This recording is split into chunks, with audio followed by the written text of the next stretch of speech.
Charles Dickens started off his great novel, A Tale of Two Cities, with the words, "It was the best of times, it was the worst of times."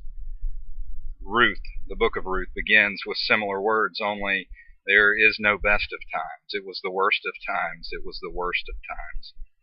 There was drought in the land, there was a great famine, there were battles and wars and uncertainty and fear, and even death.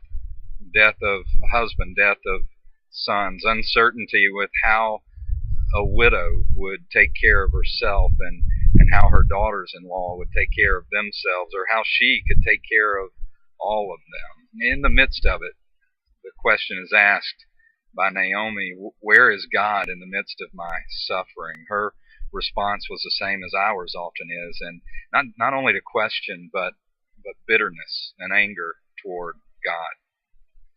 Where's God in the midst of our suffering?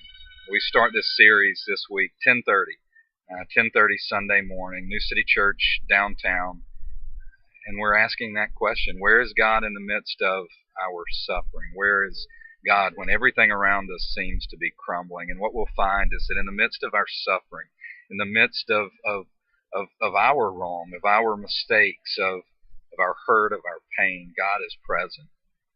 God is there with us in our suffering. God is there with you if you're suffering now. God is with you. And we leave this first chapter in the book of Ruth with glimmers of shining hope, glimmers of God's great grace, glimmers of a reminder that God is with us even in the midst of our suffering. Join us this Sunday, 10:30, New City downtown, 533 Cherry Street.